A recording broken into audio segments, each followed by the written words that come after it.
Hello दोस्तों, टीएलएच पर आप सभी का स्वागत है। आज की topic direct current. Direct current किसे कहते हैं, इसका सोर्स क्या है, इसका यूज़ कहाँ कहाँ पे है और इस करंट की मुख्य विशेषताएं क्या है, उसके बारे में हम बात करेंगे। डायरेक्ट करंट वह करंट होती है जिनके फ्लो का डायरेक्शन केवल एक ही होता है, अर्थात समय के साथ साथ इस करंट के फ्लो का डायरेक्शन नहीं बदलता है।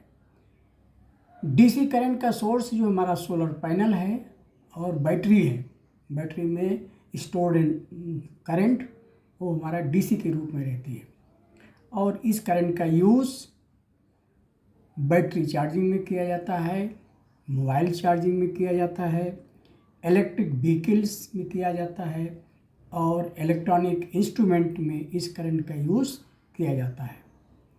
अब हम देखेंगे डीसी करंट की कुछ विशेषताएं होती हैं। उस विशेषताओं में क्या है कि ये डीसी करंट जो है लंबी दूरी तक इसको हम नहीं भेज सकते हैं, एक जगह से दूसरी जगह तक लंबी दूरी तक इसको हम ट्रांसमिट नहीं कर सकते हैं। दूसरा है कि ट्रांसफार्मर के द्वारा डीसी वोल्टेज को अप एंड डाउन नहीं कर सकते हैं, मतलब इसमें ट्रांसफार्मर की हेल्प से वोल्टेज को कम ज़्यादा नहीं कर सकते हैं। तीसरा, इस करंट की विशेषता होती है कि एसी की तरह इसमें फ्रीक्वेंसी इसकी जीरो होती है। एसी में फ्रीक्वेंसी 50 हर्ट्ज होती है, लेकिन डीसी करंट में फ्रीक्वेंसी जीरो होती है। और चौथा, इसकी विशेषता होती है कि वोल्टेज जो होता है वो समय के साथ स्थिर रहता है, कांस्टेंट रहता है, वोल्टेज कम ज़्यादा नहीं होता है।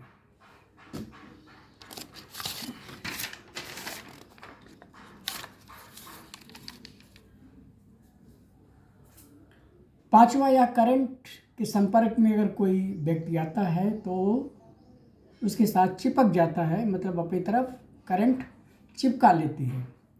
छठा है कि पावर ट्रांसमिशन लॉस इसमें ज़्यादा होता है, एक जगह से दूसरी जगह अगर पावर को ट्रांसमिट किया जाए तो इसमें पावर लॉस ज़्यादा होता है।